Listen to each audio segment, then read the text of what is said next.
الحمد لله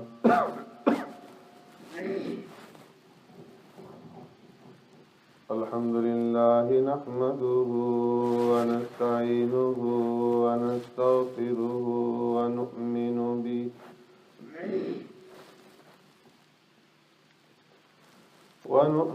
به ونتوكل عليه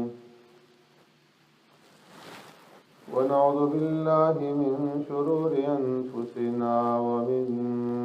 سيئات أعمالنا من يهده الله فلا مضل له ومن يضلله فلا هادي له ونشهد أن لا إله إلا الله وحده لا شريك له ونشهد أن سيدنا ونبينا ومولانا محمدا عبده ورسوله أرسله الله إلى كافة للناس بشيرا ونذيرا وداعيا إلى الله بإذنه وسراجا منيرا أما بعد فقد قال الله تبارك وتعالى في القرآن المجيد والفرقان الحميد فأعوذ بالله من الشيطان الرجيم بسم الله الرحمن الرحيم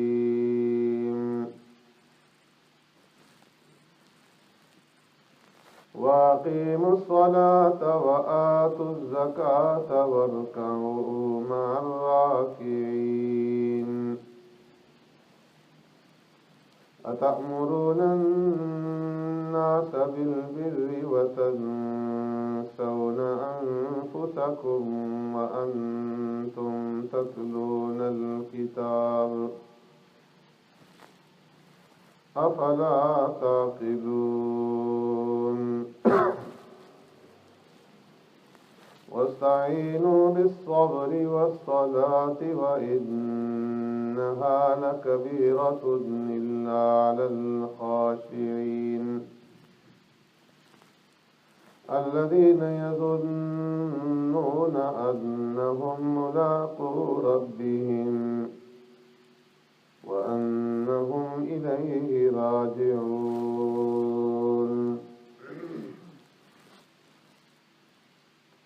صدق الله مولانا العظيم يا رب صل وسلم دائما أبدا على حبيبك خير الخلق كلهم هو الحبيب الذي ترجى شفاعته لكل هول من الأهوال مقتحم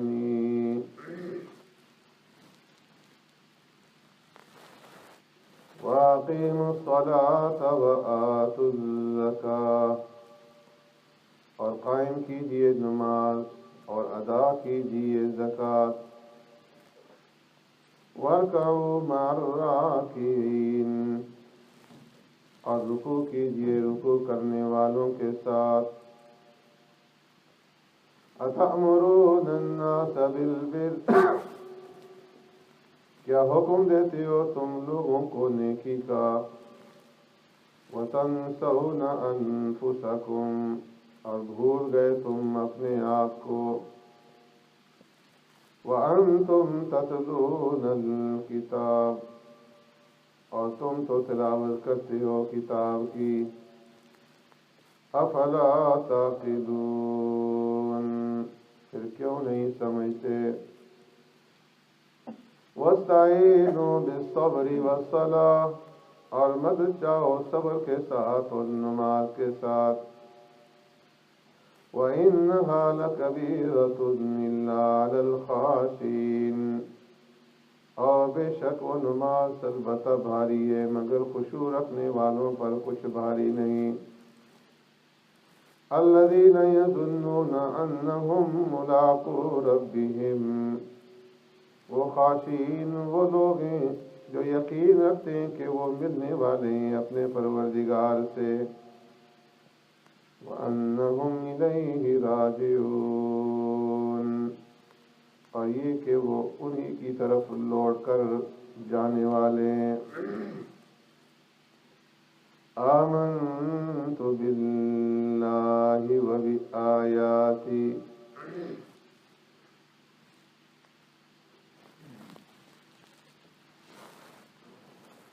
میرے محترم دوستوں، بزرگوں، بھائیوں،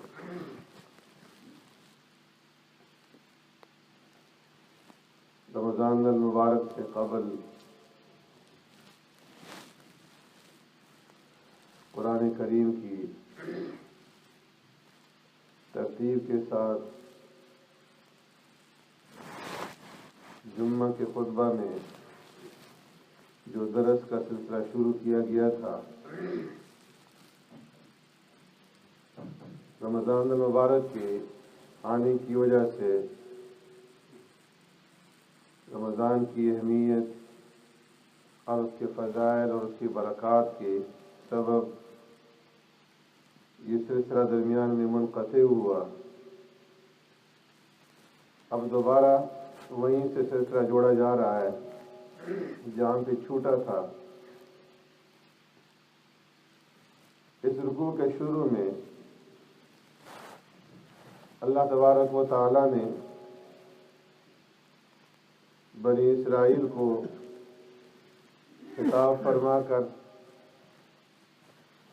اپنے انعامات یاد دلائے.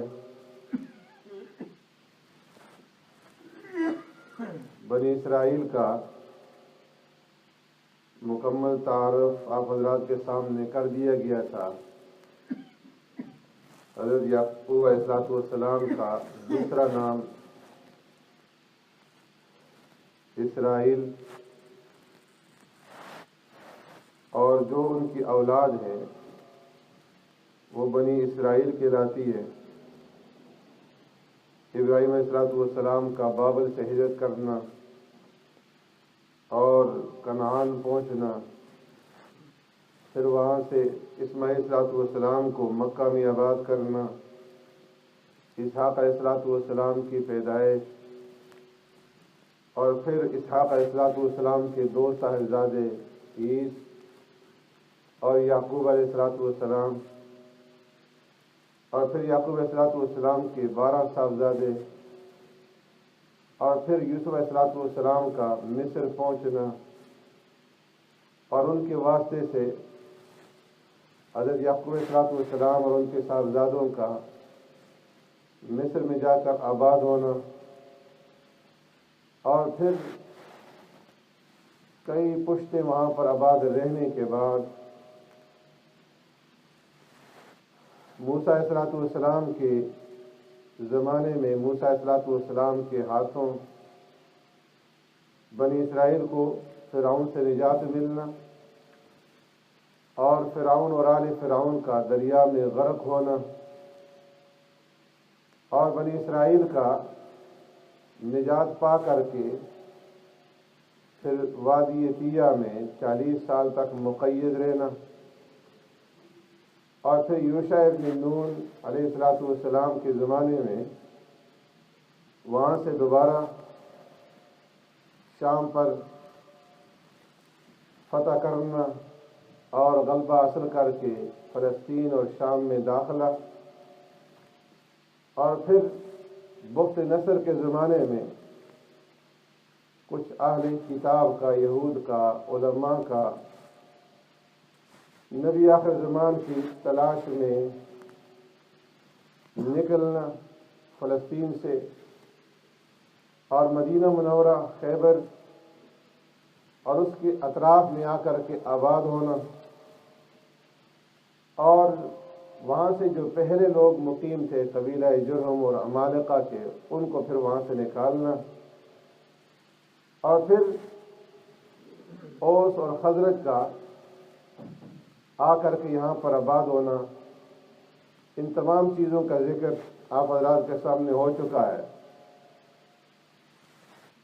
کہ یہ لوگ آ کر کے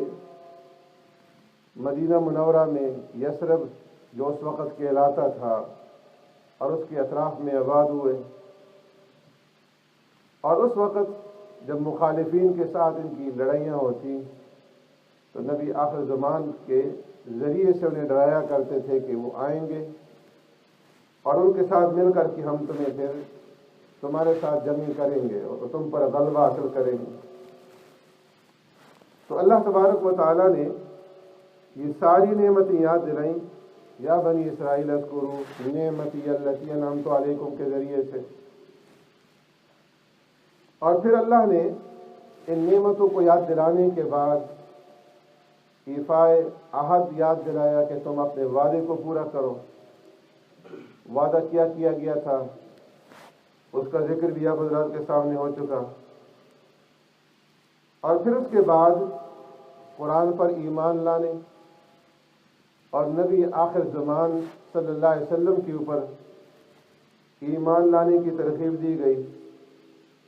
اور ساتھ ہی یہ بھی حکم دے دیا گیا کہ دیکھو قرآن کا انکار کر کے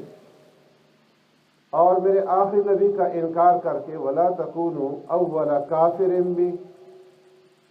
تم بنی اسرائیل میں سب سے پہلے کافر مت بنو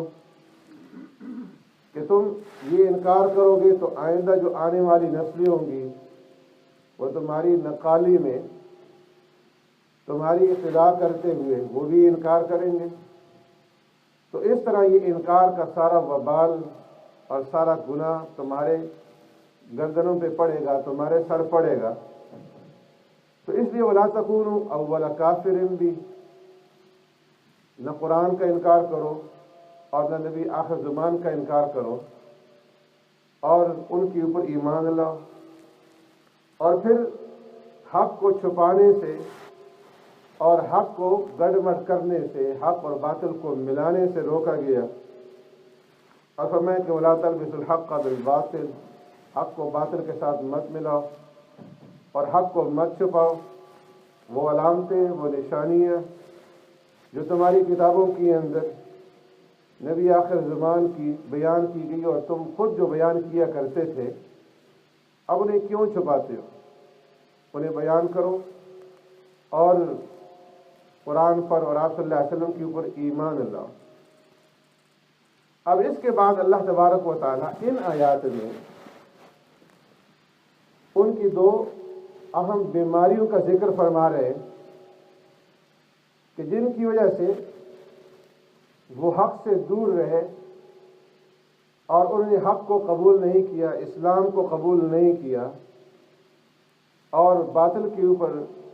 اڑے رہے، اور پھر ان بیماریوں کا علاج جو ہے وہ اللہ تبارک و تعالیٰ نے بیان فرمایا ہے۔ پہلی دو بیماریوں کا ذکر ہوا کہ یہ جو یہود تھے مدینہ منورہ میں اور اس کے اطراف میں رہنے والے، فرمایا کہ یہ اپنے آپ کو نسلی اعتبار سے سب سے بلند اور سب سے اعلیٰ سمجھتے تھے، اس لیے کہ انبیاء علیہ الصلوۃ والسلام کی اولاد میں سے تھے، تو اولاد انبیاء میں ہونے کی وجہ سے یہ اپنے آپ کو اعلیٰ، برتر اور دوسروں کو کمتر سمجھتے تھے۔ جو عرب تھے، اہل عرب کے بارے میں ان کا یہ خیال تھا کہ یہ جاہل ہیں، یہ ان پڑھ ہیں، یہ امی ہیں اور یہ کمتر قسم کے لوگ ہیں، اور پھر اس کے ساتھ ساتھ ان کا یہ بھی خیال تھا کہ نبوت کا جو سلسلہ ہے یہ ہمیشہ ہمارے خاندان میں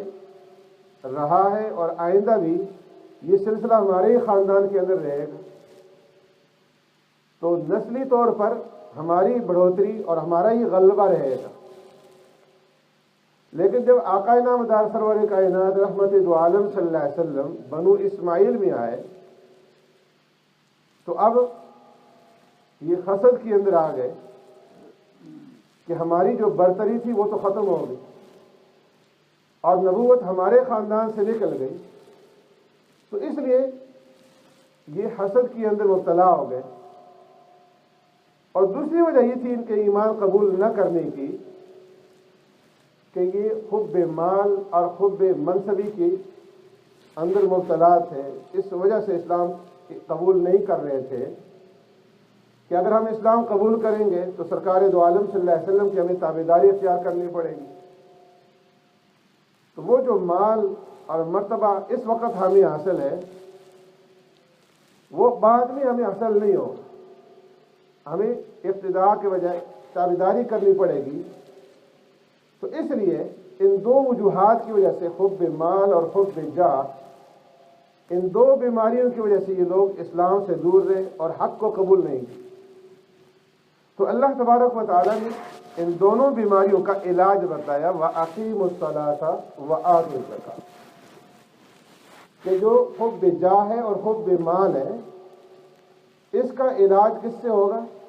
فرمایا نماز کے ذریعے سے اور زکوٰۃ کے ذریعے سے۔ اس لیے وَأَقِيمُوا الصَّلَاةَ، نماز قائم کرو، وَآتُوا الزَّكَاةَ، اور زکوٰۃ ادا کرو، کہ نماز کے ذریعے سے تمہاری حب جاہ کا جو علاج ہے وہ ہوگا۔ اس لیے کہ نماز غرور، تکبر اور بڑائی کی نفی کرتی ہے اور عاجزی اور انکساری انسان کو سکھلاتی ہے۔ اس لیے فرمایا کہ نماز قائم کرو، کہ ایک تو اس میں ساری عبادات کے نمونے موجود ہیں اور دوسرے نماز کے ذریعے سے تمہاری جو حب جاہ کی بیماری ہے اس کا علاج ہوگا، تکبر اور غرور تمہارے اندر سے نکلے۔ وآتوا الزکاۃ، اور اس کے ساتھ ساتھ جو حب مال کی بیماری ہے فرمایا کہ اس کے لیے زکوٰۃ ادا کرو، اس لیے کہ جب زکوٰۃ ادا کرو گے تو جو مال کی محبت ہے وہ دلوں سے نکلے گی اور جو بخل کا مادہ ہے وہ اندر سے نکلے گا اور ختم ہوگا۔ اس لیے فرمایا وَأَقِيمُوا الصَّلَاةَ وَآتُوا الزَّكَاةَ، کہ جب بندہ زکوٰۃ ادا کرے گا تو بخل اس سے ختم ہوگا، اور ہر سال جب زکوٰۃ کی ادائیگی ہوگی مال کی محبت ختم ہوگی۔ اور پھر صرف زکوٰۃ تک اکتفا نہیں ہے بلکہ فرمایا لَن تَنَالُوا الْبِرَّ حَتَّىٰ تُنفِقُوا مِمَّا تُحِبُّونَ، کہ جو بھی تمہاری پسندیدہ چیز ہے جب تک اس کو تم اللہ کے راستے میں خرچ نہیں کرو گے اور باقی جو دیگر صدقات ہیں صدقات نافلہ وہ نہیں کرو گے اس وقت تک تمہیں کامل نیکی حاصل نہیں ہو۔ تو اللہ نے حب جاہ اور حب مال کا علاج بتایا، وَأَقِيمُوا الصَّلَاةَ وَآتُوا الزَّكَاةَ، کہ تم نماز قائم کرو اور زکوٰۃ ادا کرو۔ قرآن کریم میں جہاں پر بھی نماز کا ذکر ہے تو اس کے لیے اللہ نے اقیم الصلاۃ کے الفاظ استعمال فرمائے، اقامت کے الفاظ ہیں کہ نماز قائم کرو، اور اقامت کا معنی ہوتا ہے سیدھا رکھنا، کسی چیز کو ثابت رکھنا اور سیدھا رکھنا، اور فرمایا کہ جو چیز سیدھی ہو، جو دیوار سیدھی ہو، جو ستون سیدھا ہو، جو درخت سیدھا ہو تو وہ زیادہ دیر تک قائم رہتا ہے، اس کے جلد گرنے کا اور جلد ختم ہونے کا اندیشہ نہیں ہوتا، وہ قائم دائم رہتا ہے۔ اس لیے اقامت کا معنی قائم دائم بھی کیا جاتا ہے۔ تو فرمایا کہ نماز قائم کرو، اور نماز قائم کرنے کا مطلب کیا ہے؟ فرمایا کہ نماز قائم کرنا اسے کہتے ہیں کہ نماز کو وقت کی پابندی کے ساتھ نماز کی تمام آداب اور سنن اور شرائط کا لحاظ رکھتے ہوئے ادا کیا جائے، یہ نماز قائم کرنا۔ اور جب نماز قائم کی جائے گی تو پھر جو نماز کے اثرات احادیث کے اندر بیان کیے گئے ہیں، قرآن کے اندر بیان کیے گئے ہیں، فرمایا وہ اثرات پھر وہ برکات نماز کے وہ ظاہر ہوں گے۔ اس لیے قرآن کریم میں اللہ نے فرمایا ان الصلاۃ تنہا عن الفحشاء والمنکر، کہ نماز بے حیائی اور برے کاموں سے روکتی۔ اس لیے فرمایا کہ جب ہم یہ دیکھتے ہیں کہ لوگ نماز بھی پڑھتے ہیں اور نماز پڑھنے کے ساتھ ساتھ بے حیائی کے بھی مرتکب ہوتے ہیں اور برے کام بھی کرتے ہیں، برے کاموں سے بھی باز نہیں آتے، فرمایا کہ اس کی وجہ یہ ہے کہ انہوں نے نماز پڑھی ہے، نماز قائم نہیں، اور جب تک نماز قائم نہیں ہوگی نماز کے اثرات اور اس کی جو برکات ہیں وہ ظاہر نہیں ہوں۔ ایک ہے نماز کا پڑھنا اور ایک ہے نماز کا قائم کرنا۔ تو قرآن کریم میں اقیم الصلاۃ کے الفاظ ہیں کہ نماز قائم کرو، یعنی اس کے پورے آداب کا لحاظ رکھو، اس کی شرائط کا لحاظ رکھو، اس کے سنن اور مستحبات کا لحاظ رکھو، وقت کی پابندی کرو، اور ان تمام پابندیوں کے ساتھ فرمایا جب نماز ادا کی جائے گی تو پھر نماز کے اثرات جو ہیں وہ بھی ظاہر ہوں گے۔ اسی طرح فرمایا وآتوا الزکاۃ، کہ زکوٰۃ ادا کرو۔ زکوٰۃ کا لغوی معنی ہے پاک کرنا اور بڑھنا، اور اصطلاح کے اندر زکوٰۃ کہتے ہیں کہ ایک سال گزرنے کے بعد جو تمہارے پاس مال ہے اس میں سے مخصوص مال کا حصہ نکالنا اور مخصوص مصارف کے اندر اس کو خرچ کرنا، اس کا نام ہے زکوٰۃ۔ تو فرمایا کہ جب نماز کو قائم کیا جائے گا اور زکوٰۃ ادا کی جائے گی تو دو جو بیماریاں انسان کے اندر حب جاہ اور حب مال، ان دونوں بیماریوں کا جو ہے ان کے ذریعے سے علاج ہوگا۔ سبحانک اللہم و بحمدک نشہد ان لا الہ الا انت نستغفرک ونتوب الیک۔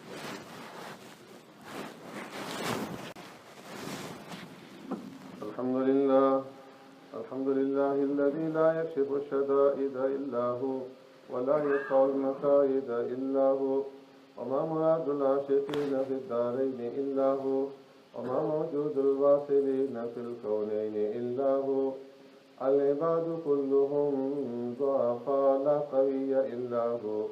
والناس كلهم فقراء لا غني إلا هو، لا حافظ ولا ناصر إلا هو، غافر الذنب وقابل التوب شديد العقاب ذي الطول لا إله إلا هو، هل من خالق غير الله يرزقكم من السماء والأرض لا إله إلا هو، ومن يملك السمع والأبصار لا إله إلا هو، ومن يعلم السر والجهر لا إله إلا هو، موسى على الطور حين نادى وقال لا إله إلا هو، يونس في بطن الحوت حين نادى وقال لا إله إلا هو،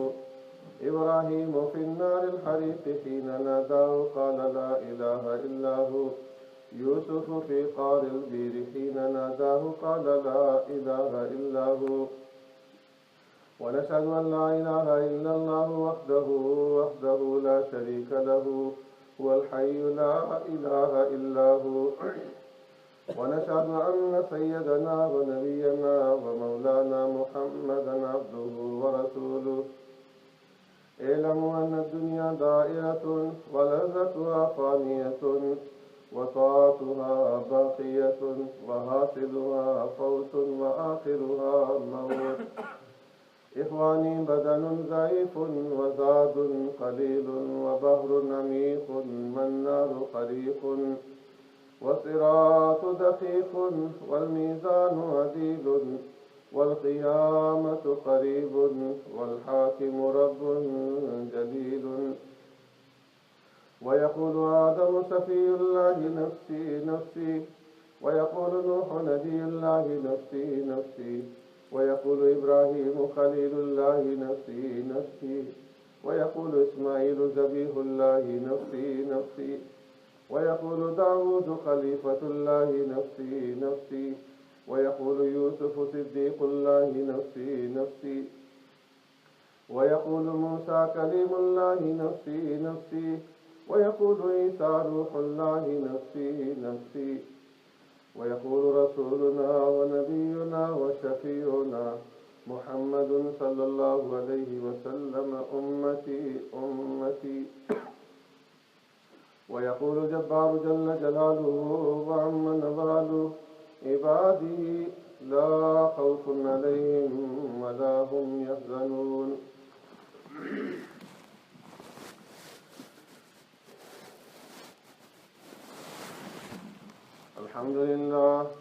الحمد لله نحمده ونستعينه ونستغفره ونؤمن به ونتوكل عليه ونعوذ بالله من شرور أنفسنا ومن سيئات أعمالنا. من يهده الله فلا مضل له ومن يضلل فلا هادي له. ونشهد أن لا إله إلا الله وحده لا شريك له. ونشهد أن سيدنا ونبينا ومولانا محمدا عبده ورسوله صلى الله تعالى عليه وعلى آله وأصحابه وبارك وسلم تسليما كثيرا كثيرا. أما بعد فقد قال الله تبارك وتعالى في القرآن المجيد والفرقان الحميد في شأن حبيبي: أعوذ بالله من الشيطان الرجيم. إن الله وملائكته يصلون على النبي يا أيها الذين آمنوا صلوا عليه وسلموا تسليما. اللهم صل على سيدنا مولانا محمد بعدد من صلى وصام، وصل كذلك على جميع الأنبياء والمرسلين وعلى الملائكة المقربين وعلى عباد الله الصالحين، خصوصا على سيد المتقين والأبرار صاحب النبي في الغار والمزار، أفضل الصحابة بالتحقيق خليفة النبي بلا فصل، إمامنا أبي بكر الصديق رضي الله تعالى عنه، وعلى الناطق بالصواب والعادل بالكتاب إمامنا بالحق عمر بن الخطاب رضي الله تعالى عنه، وعلى كامل الحياء وناشر القرآن الشهيد المظلوم حين تلاوة الفرقان إمامنا عثمان بن عفان رضي الله تعالى عنه، وعلى صاحب السيف والقضاء وناصر والهدى أسد الله الغالب إمامنا علي بن أبي طالب رضي الله تعالى عنه، وعلى جميع الصحابة والتابعين رضوان الله تعالى عليهم أجمعين. قال النبي صلى الله عليه وسلم: الله في أصحابي لا تتخذوهم غرضا من بعدي، فمن أحبهم فبحبي أحبهم، ومن أبغضهم فببغضي أبغضهم. أصحابي كالنجوم بأي مقتديتم اهتديتم. تعالوا عباد الله رحمكم الله، إن الله يأمر بالعدل والإحسان وإيتاء ذي القربى وينهى عن الفحشاء والمنكر والبغي يعظكم لعلكم تذكرون. اذكروا الله العظيم يذكركم وهو يستجيب لكم، ولذكر الله تعالى أعلى وأولى وأعز وأجل وأتم وأعظم وأكبر، والله يعلم ما تصنعون.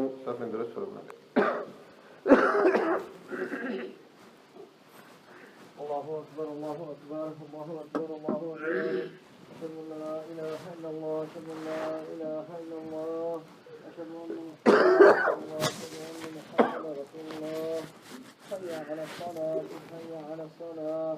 حي على الفلاح حي على الفلاح. قد قامت الصلاة قد قامت الصلاة. الله أكبر الله أكبر. لا إله إلا الله.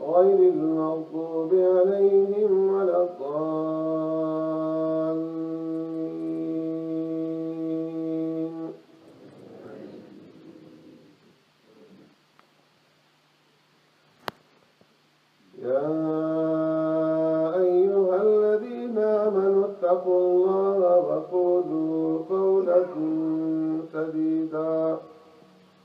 يصلح